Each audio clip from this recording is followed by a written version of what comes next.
murume arunza akapesera kupinda anga atofuta kuratidza kuti ane nguva achingomedza masewage arimo mumugomba.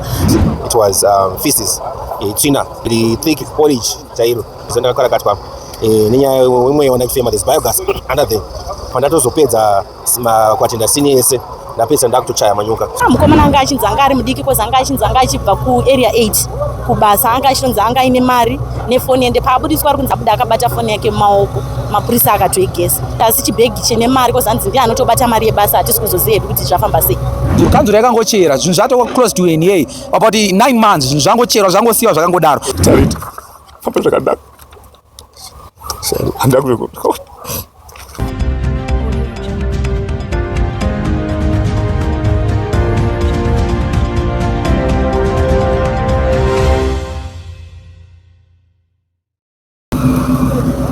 Yes, atisangana zvakare muri yeZimbabwe paHot Entrance apa tinokupa nyaya dzinenge dzichipisa all around Zimbabwe naika ndofunga makatarisa nekurudyi kwangu muri kuona pane gomba rakadzika almost 6 meters mugomba umu maitika zvinhu zvinotyisa zvashamisa mhuri yese yeZimbabwe tichitasiro zvakare mhuri yese yebudiriro. Zvinhu zvinorwadza mhuri yeZimbabwe kuti unenge wakatarisira kuti angava hama yako kana mudiwa wako ari kudzoka kumba watarisira kudaro nguva dzaanosisvika haana kusvika ochitizofonerwa uchinzwa kunzi no pane gomba ratiri kutarisira rinofanira kunge ravira munhu. Muri yeZimbabwe tine veukama malocal residents vari kurwadziwa nechiitiko chaitika kuno kuBudiriro extension. Ndofunga makatarisa zvakare nechekuru boshwe kwangu tine JCB riri kutochera kuitira kuti mvura iri mu this 6 meter pit inge ichierera kuti veruzhinji vari kutofungira zvakare kuti munogona muine mamwe mabodies anogona arimo. Zvinhu zvinorwadza kuti mabodies awanikwa vana vechidiki vakawanda vachona vari below 23 years. Muri yeZimbabwe tiri pakuchema tinoti muitwe zvakawanda kune malocal residents veukama vachitaura ngativanze vachitaura. Inini ndasvika vanhu vabuditswa mugomba vari 3. Mukomana anga ane nguva arimo ndiye aratidza kuti ndiye atanga kubudiswa kuchitera musikana kuchizopesera mukomana akawira nezuva. Nyaya yakaitika iri kunzi musikana akafonerwa nemukomana wake aibva kuBulawayo kuti auye asangane kwaMiki avatenge muriwo. Saka musikana parodi kuenda kwaMiki ndopakabva awira mugomba. Mukomana ndobva azama kufonera foni yemusikana yanga isingachaiti anga awira nefoni yake. Mukomana ndobva auya kumba kwemusikana ndobva abvunza shamwari yemusikana kuti ko musikana aende ainzi Kimberly ndobva akabva anzi Kimberly abuda achiti ari kuenda kwaMiki. Saka pakutevera ndobva asvika kwaMashwede uko vachitsvaga musikana. Musikana akawira kuma6 manheru. Saka pakasvika kwaMashwede achizodzoka kunoko ndopakaona mukomana anga ine shamwari yake achiti shamwari yangu yawira pai mumasewage umu. Saka mukomana ndopakatanga kuti ndotova nefeeling yekuti musikana wangu awira pai masewage. Ndopakabva pafonerwa fire extinguisher ndobva yauya. Fire extinguisher yobva yaita hatikwanisi kudhena masewage nekuti anoblock. Ndopakabva pazofonerwa polisi yazoya makuseni. Saka polisi yauya makuseni ndopazofonerwa hama dzemukomana akapesera kuwira ndodzazofonera sea diver ndobva yazopinda ndobva yatanga kubudisa murume anga ane mazuva arimo asiri kuzikanwa ndiani. Ndobva yazobudisa Kimberly musikana anga akapinda nezuro kuma6 ndokuzobudisira mukomana wekupesisira. Murume arunza akapesera kupinda anga atofuta kuratidza kuti ane nguva achingomedza masewage arimo mumugomba. Vamwe vanga varimo varatidza kuti avo havana kunyanya ari semusikana bhodhi yake yanga isina kuzvimba yanga ingori sezvaanga ari musilimu. Mukomana ndiye asina kuvhurwa wekupesera hatina kuona kuti bhodhi yake yanga yakaita sei. Tinokumbira kuti kanzuru kana yatanga kuchera makomba ite basa nenguva uye inofanira kuindicata kuti pane gomba riri apa pane danger. Zvinoita kuti vanhu vachenjerere vachifamba kwete kuti inosiya makomba emasewage akavhurika vanhu vasingazivi kuti pane sewage nekuti dai yanga yakaindicata danger vanhu vangadai vasina kumbowira mugomba umu. Kubhadhara mhuri vangabhadhara asi hazvichadzosi upenyu hwevanhu vafakara. Kana vanhu vatanga basa vapedze basa nenguva nekuti izvozvi mugomba resewage hatisi kuziva. Pamwe munoti vane vamwe vakawira vasiri kuzikanwa kuti vari kupi vari kutsvagwa pane dzino nguva. Zvakafanana neiyo murume akawira anotova murume kuratidza kuti ane mhuri yake. Izvozvi mhuri yatova kutambura nekuti baba varasikirwa neupenyu. Gomba iri rawira vanhu runzi rakacherwa last year. Yes. Up to now ringirisa trafa. Yes. Asi tichitarisawo pamakomba aya penge pane here angava masaini kana zvimabarricades zvimatambo zvezvo zvinoratidza kuti pane makomba papasina masaini polisi ndiyo yazitoyachisa masaini makuseni. Yes, apari zvino tina coach Rambo, man of the moment. Coach, mungaronderedzera kumhuri yeZimbabwe pamasvika mchitanga basa renyu iri. Mafila semko. Pandauya pasina chinangwa chekuti ndichatanga kuti ndiite basa panguva iyoyo. Ndachiti maybe taizokwana zoita idi kwachena. But ne pressure yanga iripo plus neshunguwo as a passionate lifesaver. I just prayed kuti Mwari anditungamirire. Then I just have a feeling and guts kuti I can do it. So this job that I did, it was my first in all history of the all scenes I have attended since 2008. Ndingati chishamiso, it's a mystery kuti vanhu vanyorere manyora akadai so kana zvichitaurika zvotenge chishamiso. Kunda kwandaita it was a sacrifice. Why ndichidaro? As my divers, diver unodiver munhu munenge mune mvura. But in this one, sezvo mangoona kuti it's not clear water or dirty water, but it was feces, tsvina, yanga iri tsvina, iri thick porridge chairo. So kufema, it was a struggle. Tichandise kwanisa kushandisa equipment, so ndazonge ndakuwater breathe. So normally I hold 2 minutes underwater, but in this situation I was forced to do more because the situation is very tough. So I drained myself today. As you can feel my voice sound is ndakakarakatwa. Nenyaya imwe fema there's biogas under the pandatozopedza kwatenda sini yese ndapedza ndakutochaya manyoka. Izvi zvangu ndikunzwa hangu zviri nani, but ndichineka feeling kako muchingomhanya. Saka mapindiro achada pekutanga tapinda chine chinangwa cheda kutora mukomana. Chida kutora mukomana uyu taona kuti munhu ndaona pekutanga anga asiri mukomana, anga ari musikana.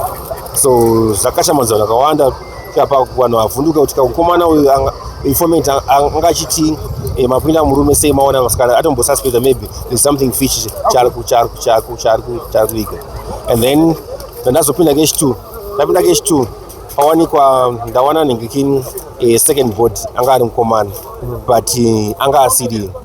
Ndipo ndabva ndazoona kuti aiwa panguva ikai kuti ndamachizitraina hazvichaiteka ndikwanise kuzorora. So I sacrificed myself kuti ndikwanise kuita sei kuattenda this scene.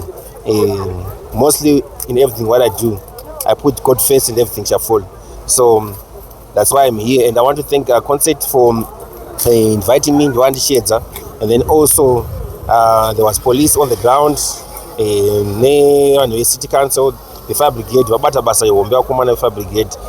Without them, I was not going to make it. Thank you so much, fire brigade, and then also community.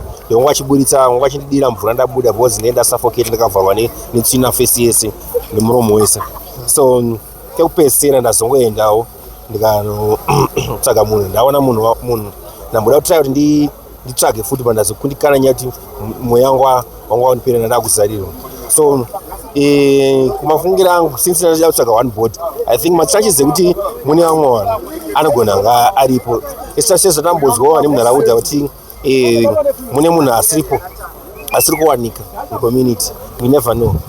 That's why we're here right now. Takangomirira kuti tione kuti basa rinopera sei. So right now police yauya nechihanisaka kuti vaita sei vadrene, then also City Council iri kuita sei iri kucherawo kuita kuti basa riite easy. But coach, makwanisa tikuona kuti iri so thick mvura iyi, mange muchikwanisa kusima sei pakapinda? It's a suicidal mission. So ndaita izvi as a diver, not recommended to dive in such, but nango sacrifice just to help their souls to rest in eternal peace, so that mweya yavo iramba ichingoshedza vanhu. That's very true. So pamapinda muri yeZimbabwe ingade kuziva kuti munoita sei pama skills enyu kuti mukwanise kuona kuti apa. On this one it was difficult. Normally we use search pattern uchinyasosima uchiziva kuti uri kuenda nedirection iyi, but apa search pattern yacho it was so tough because the ascending down it was so difficult. Ndazongotola kuti pasi pane tsvina iri fresh, so yanga ichipwanyika zokuti ingaifamba ngokwanisa kufamba zvakanaka, yakasangana nemvura pasi. I'm sorry, it is very thick, but pazasi maybe about 2-3 meters layer panga pari nani, zokuti ndatombokwanisa kuti ndikwanise kushanda zvakanaka. Ndaenda pekutanga ndichitsadzadzira chileya ichi ndo ndadzoka chidai so ndichienda sangana naye pechi 4. Tichizotarisa mabodies aya amatanga kuburitsa ari kuratidza kuti anga ane nguva yakareba sei ari the first one it was fresh maybe about 3 hours to 2 hours. Then the second it was showing the symptoms were like maybe 2 days, 48 hours, random 48 hours, yes. And then the last one angachiratidza kuti maybe 3 hours again. And then as a passionate lifesaver, and I just do my job unconditionally without judgmental. But what I can say, so kune nzvimbo dzakadai so sedzakadai dzinodzi nzvimbo dzakadai so dzinofanira kugara dzakapiwa masign ekuti the caution no through road kana kuti main network, something like that, so that people will know kuti apa pasi pari kushandwa, something like that, so it will protect the community.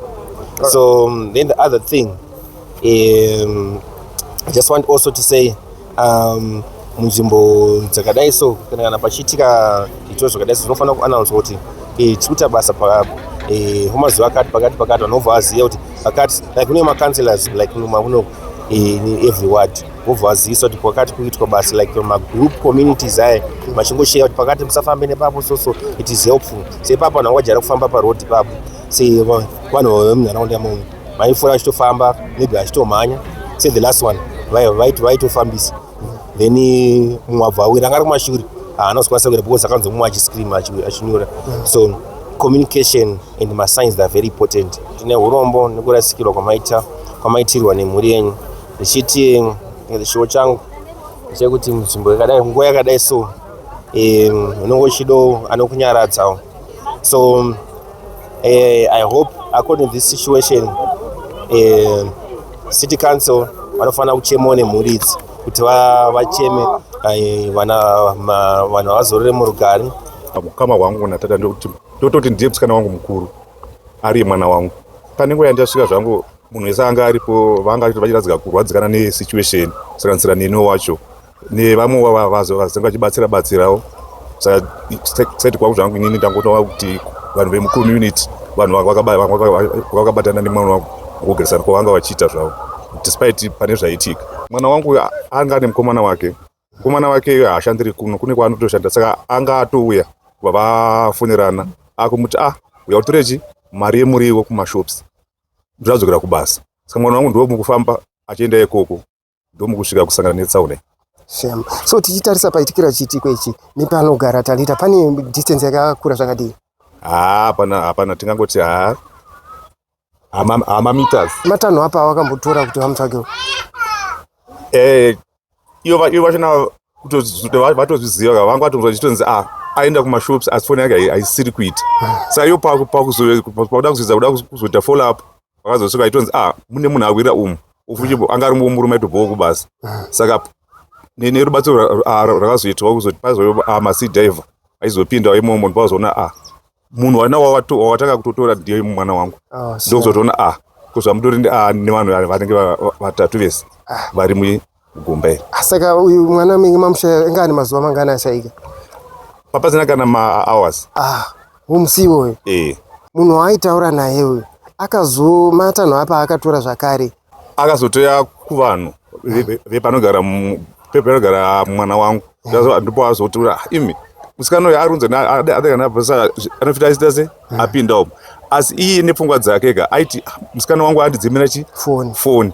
Saka mheno handi zvimwe zvaakutoita zvichitoda futi kudaro ndazvitozwa zvitonzi mukomana uyu hakuna kwaakazotoenda akazotorera mupamani munhu wamaigara mwana wangu umo. Ndomakazodora afunga pamwe jaona mumwe wangu aidi auya dzemara kusvike kutochena bva yazongobudwa zvakanzi kana pane zvinhu zvaitika mune zike mchikoti kondudzowa abva abuditso mari yasira vanhu vanogara navo. Ndaikumbira kuti kanzuro dai yapota ichiita basa rinopera kuitira kuti tireze kuramba tisangana ane disaster rakaita seirori. Ndikangoti Talita pamba zvakanaka handida kuvekoa. Very sorry baba, very sorry. Pane mukomana akazoita kuti vamwe vazoonekwa kuti varimo mukati akanga awira, mumwe wake ndiye akatizoita kuti vamwe vaone kuti mune vamwe vanhu vawira, ndiye akaita kuti vanhu vazikanwa kuti mune vamwe vanhu vawira. Kudai kuri kuti iye mukomana yaasina kuwira imomo, dai anga asina kuonekwa, musina vanhu vakaonekwa. Chiitiko ichi chiri kutirwadza nekuti hazvisati zvamboitika munzvimbo hatisati tambozvizivawo kana kuzviona. Vazhinji vachiona vari kunzi vawira vanhu vanogara padhuze nepanhu paitika izvi. Kozi musikana akawira anotonzi anogara mupi? Anotogara munharaunda ino yeBudiriro extension 3. Mukomana anzi awira angaite makore mangani ekubereka? Mukomana anga achinzi anga ari mudiki, kozi anga achinzi anga achibva kuarea 8 kubasa. Anga achitonzi anga aine mari nefoni, ende paabudiswa ari kunzi abuda aine foni mumaoko yanga akabata, asi chibhegi chine mari, kozi anzi ndiye anotobata mari yebasa. Hatisi kuzoziva hedu kuti zvafamba sei. Alright, atobuda akabata foni yake mumaoko? Anzi abuda akabata foni yake mumaoko, mapurisa akatoigesa. Amusikana ndakambomuona kumaraini kwedu, mudiki, anoratidza kuti haamazera pamwe mazera angu. Haana hake kunyanya kukura, mazera angu.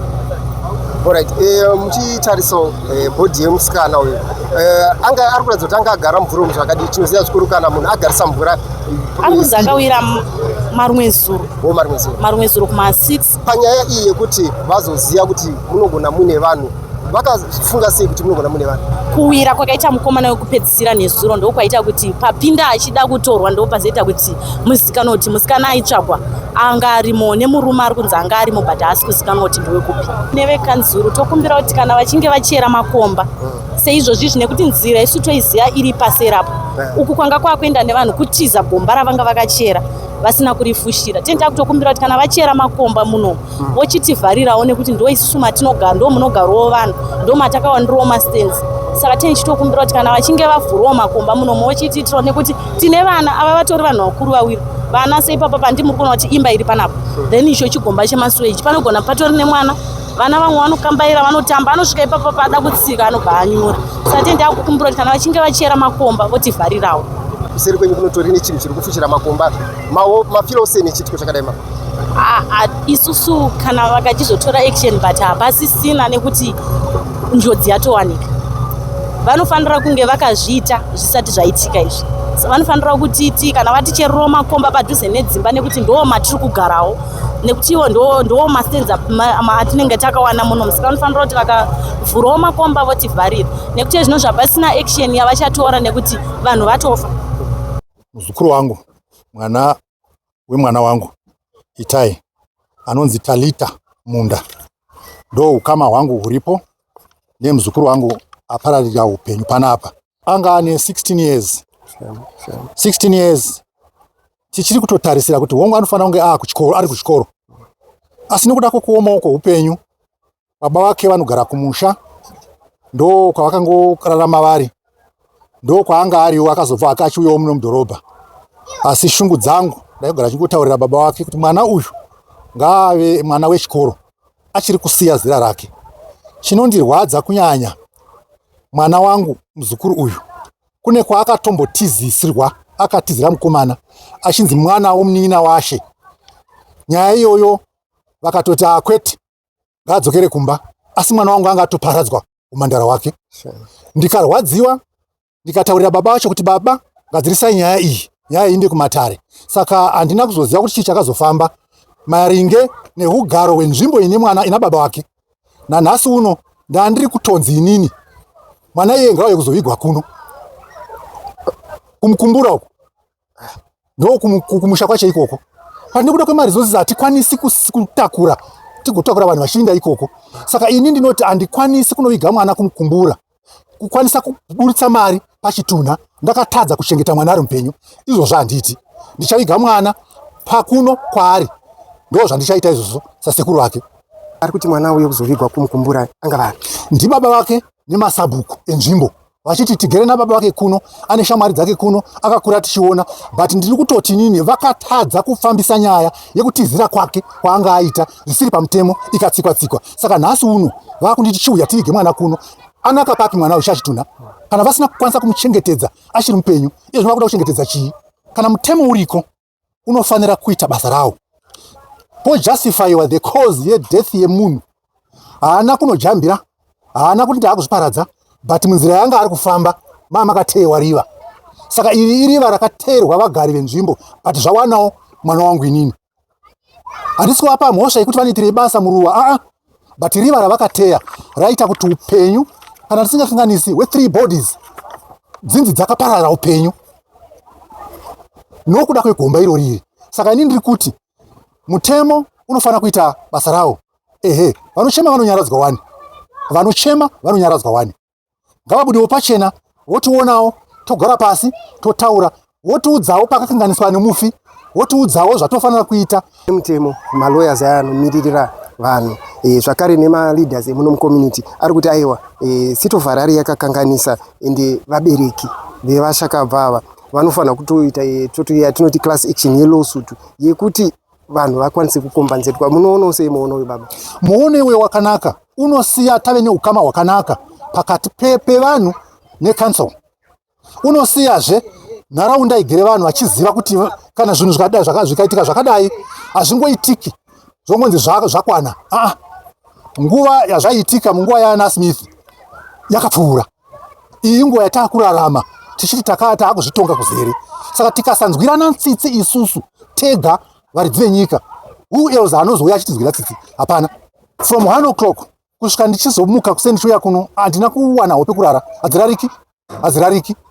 Uri kuno uchitofunga kuti alright, ndakatadzei inini kuti ndibereke mwana anozoitawo mwana wake anouya panyika. Then kana ndandiri kuverenga vazukuru vangu kuti 10 ndasara ndane 9, that number will never come to the same. Hazviiti, ichangoramba yakadzikira nokuda kuti upenyu apa handisisina. Kana makomba maakuitwa mariva mukati munogara vanhu zvinotisiya tisanzwisisi kuti saka tonoreva kuna ani. Nokuti kana ndakatarisa council ihurumende pachayo. Iyo hurumende yacho iyoyi ngaizive kushata kwakaita makomba munharaunda dzinogara vanhu. Kana paine zviri kukanganiswa nesu vanhu vagari, ngavatibudire pachena. Upenyu huri kuoma, upenyu zvahuri kuoma saizvozvi tinotoda kutungamirirwa. Hurumende ichititira zvatinoda, makomba yachivharwa, zvese izvozvo chatinongofarira kuti hurumende iri kutungamirira itinzwisise, tinzwe kuti ndisu vanhu vayo. Hakuna munhu watogona, hatina imwe nyika yedu ndiyo ino. Asi kana nyika yedu yapera kuita makomba saizvozvi tichirasikirwa neupenyu, vanozotonga ani? Because mukomana sekuzivana kwadaita taingoona tese bhora nguva zhinji. Tichiona tese bhora, saka chikazotika musi mabhora ekupedzisira ito nguva ichando. Nguva ichando hapana pekuti muchaperekedzana, kamungoti pame mangosiyirana ndipapo handitika. Saka kune vamwe vaigara nzvimbo yekusaidi kwazowira mukomana. Saka vakamuperekedza, vakamusiyawo pane imwe nzvimbo. Mazuva ano kungori nemwedzi tinongochingoona kuita kunge kune light but kusina light handitika. Saka pane light haukwanisi kuona light rezuva neremwedzi uchikombera zvimwe chete. Saka remwedzi ndofunga rakajeka kunge pane slab, ende zveshuwa nekumira kwatete tamboita mazuva mazhinji haukwanisi kujekesa zvinhu zvezvo chinyatso cheche kuti apa pane slab here kana kuti pane masewage, because masewage neslab zvinhu zvinongofambidzana pamwe nenguva. Saka mukomana ndofunga akaonawo kuti kuti anenge atosvika kumaraini, but pamaraini papasina slab, papane masewage. Pane masewage akanosvika akawira masewage acho asi masewage atajaira ekuti anenge ari mvura mukati, but masewage acho anenge akasangana nenhope, zvinhu zvekuswima munhope, zvinhu zvakangooma, haukwanisi kubuda munhope. Saka mushakiro waita mukomana zvinhu zvinongototibatawo senharaunda. Tichitarisa mukoma angaite makore mangani mukomana? Mukomana angari mujaya 23-24. Tichitarisa mukoma makore aya ane nguva yakareba sei akadai? Mukomana anga achangobva kumusha. Mukomana anga achangobva kumusha anongoisawo zvokuma 3 kana 4 months. But asi nzvimbo yacho yawira nyaya yekanzuru yakangochera zvinhu zvato close to NA about 9 months, zvinhu zvangocherwa zvangosiyiwa zvakangodaro. Vakasiya vadhubhura masewage vabva vangosiya zvinhu zvakadaro.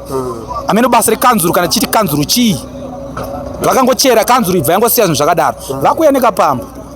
Pane here vakamboita report kana kuma-responsible authorities zvakaita sema-councillors kana kune construction company yakachera makomba? Report yanga isati yapo because vanhu vanonzi vakacheresa makomba vangangori vanhu vakuru, saka NSA yatatinayo sevanhu vadiki tatisina. Saka report handifungi kuti yanga iripo, asi report yazongouya iri report yezuva ranhasi kungonzi pawira vanhu. Zvamanje papasina kana any warning sign, because iwo munhu ukatoratidza kuti pane moto uri kubvira kana kuti pane gomba riri pamberi, unokwanisa kutotarisa wotoverengawo even kana kutoonesawo kana nemwe wako kunyange usingagoni kuverenga, but papasina kana any warning sign. Ma warning signs azoiswa after pauya police ndiyo pazo. ndopazokwanisa kuuya ma-warning signs zvezuva ranhasi. Alright. So vamwe vataurawo zvakare kuti mbavha kana mhoti dzinogona kutora advantage wosikoponda munhu wokanda ipapo. Maono sei muonera wakadai? Iwa mukana wakadaro utori chiko wakatowandisa because munhu anzi anyurura vanhu muzuva ranhasi after mukomana anga achishayikwa anzi anyurura vanhu vatatu vanova vanonzi sea diver Rambo ndio vakwanisa kutibatsira muzuva ranhasi.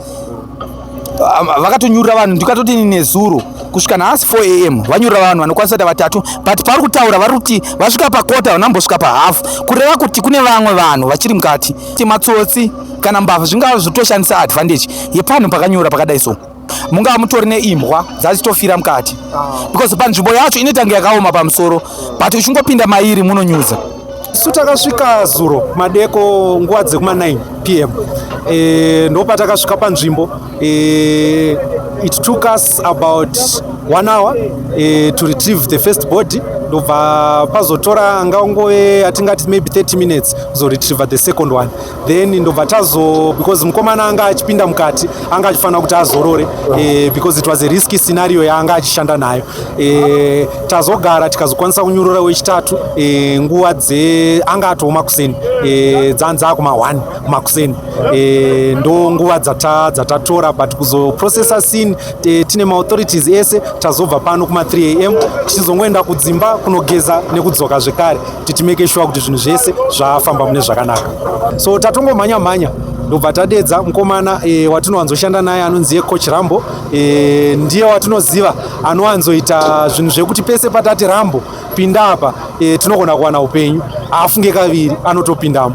So tabatsirana because it was a complex process zvinhu zvakaoma because munhu achipinda mumvura umu urikufanira kunge muchimutaima kuti nguva yaagara pasi isanyanyise muchizokwanisa kumuburitsa zvekare. So we used specialized equipment kuti basa iri riendeke mune zvakanaka. Tine watanga tichitsvaga mukomana asi tisati tawana iye patotanga kuburitswa mitumbi miviri yatatozoona kuti yanga isiri kutozikanwa vanhu vanga vasiri kutoziva kuti vanhu ava vari kupi. Tichizoburitsa wechitatu anova mukomana watanga tichitsvaga. Zvisineyo yazenge yamitumbi vanga vatorasikirwa neupenyu hwavo. Tine urombo kune varasikirwa asi nzira yaMwari hatizive Mwari vanoronga sekuda kwavo. But chikuru chandiri kuda ndechekutenda sekutaura kwandamboita pekutanga community because uchibva mumadhaga panga pachidiwa mvura ende mvura yakawanda vanhu vemucommunity vakwanisa kumhanya kuti tive tinobatsira mukomana anga achidhaivha mukati. Ndinongoti zvakakosha kuti isu sevanhu vakagarisana community members tive tinozivana uye nekuziva mafoni namba chaiwo pekuti vanhu vanokwanisa kubatsira vanowanika kupi because pese panoitika njodzi dzakaita seidzi there is always someone from the community ari closer but dzimwe dzenguva panotoshaya munhu ane phone number chaiyo yekuti ndingafonere ani. Ngatigarei tine mafoni namba aya so that panoitika dambudziko rakadai vanhu ivavo vanokwanisa kubatwa kuti nyaya yakadai ikwanise kusolvwa nekukurumidza. Zita rangu ndinonzi Webster Jaricha. Ini ndichisvika hangu panzvimbo chinhu chekutanga ndakataurira kuti tarisiro yekunge pane mabhodhis akawanda yakanga iripo nekuona kuti papasina any sign inoratidza kuti pangave nenjodzi yakadaro ingakwanisa kupa chenjedzo kune vanhu vanogara munharaunda iyoyo. Saka nekuda kweizvozvo papinda coach Rambo anova watashedza isusu nekuti sipatasvika panzvimbo tatoona kuti situation yedu yanga ichida munhu ane diving experience ndobva takwanisa kufonera coach Rambo vabva vauya pavangosvika vakapinda vakagadzira vakapinda vakakwanisa kuti vabuditse munhu wekutanga vachimubuditsa tichiona zvakare kuti munhu anga ari munhu werudzi rwechikadzi isi achitsvaga munhu wechirume tatoona kuti taane dambudziko rakati kure mukati memaoko edu nekuti zvazvabuda zvasizvo zvatakatarisira. Vachizodzokera zvakare kunotsvaga chimunhu mutumbi vabva vabuditsa mutumbi wemunhu wemurume asi zvakare munhu wemurume uyu abva anzi asiriye kuti achitsvaga zvabva zvanyanya kuita kuti tive nekushushikana mukati memwoyo yedu navanhu vesanga varipo tikambotisvika panguva yatawana kuzorora about an hour tichitsvaga imwe equipment atanotora kuofisi kwedu yazoshandiswa nadhivha wedu kuti akwanise kunge achipinda zvakanaka. Pazodzokera ndopazokwanisa kuwana umwe mutumbi zvakare wemurume wazoita mutumbi wechitatu watazokwanisa kuidentifywa positively kuti ndiwo mutumbi wemunhu watachitsvaga watatanga kunge tichitsvaga wataunganida panjodzi inoyi.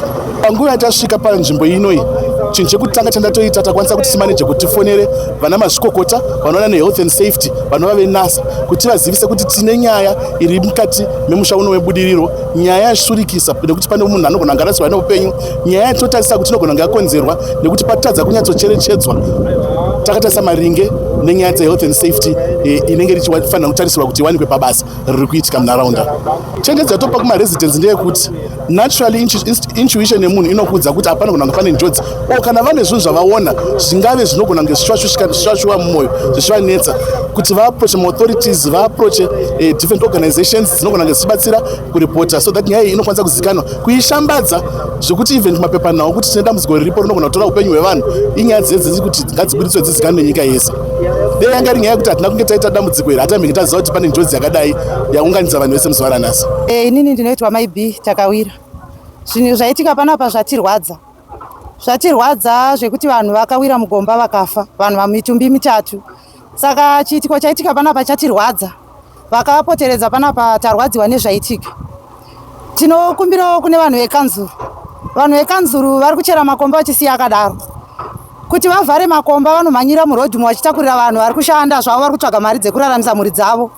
Vakuita basa rekutorera vanhu vachienda nazvo vachinobhadharisa vachiite sei vachitadza kugadzirisa zvinhu zvinoita kuti nyika iende mberi.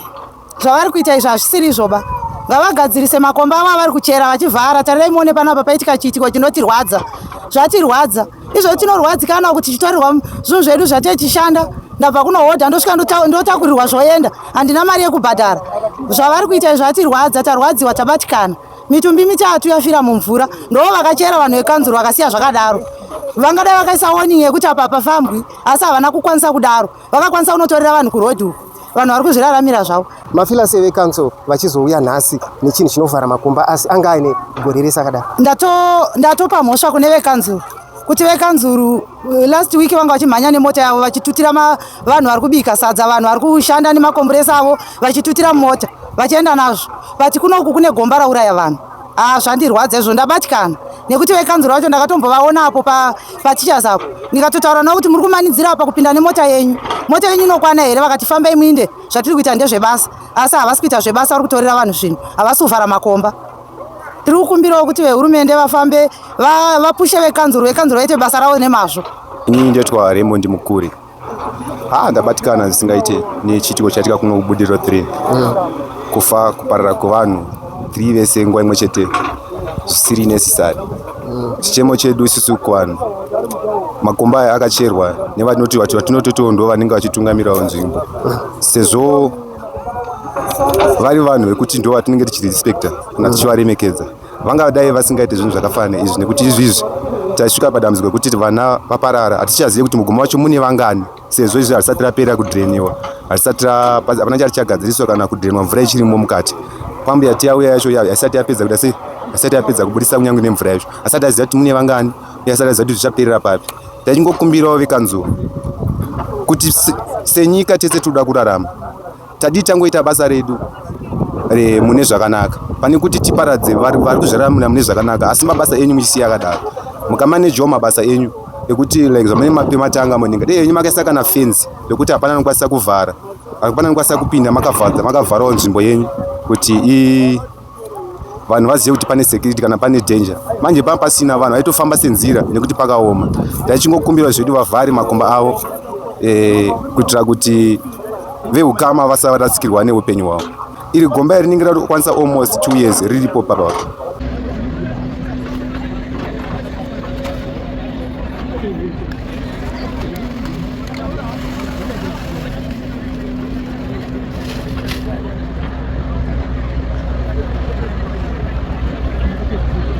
Muongororo netsvakirudzo ndofunga mangozvinzwira kuti malocal residents vachema wakati Harare municipality yatiregerera. Vakataurawo zvakare vachiti kunyangwe vakachibhadhara kana kukombanzeta muri mafamilies ane vashakabvu vatisiya hazvikwanisi izvo kuzomutsa vashakabvu ava. Chinhu zvinorwadza muri yeZimbabwe. Aiwa, uyawo mucomment section mupo pfungwa dzenyu kuti tiri kuona zvikuru kuti makesis akadai so ari kuramba achiitika time and again. Zvoitwa sei kuti zvinge zvichipera?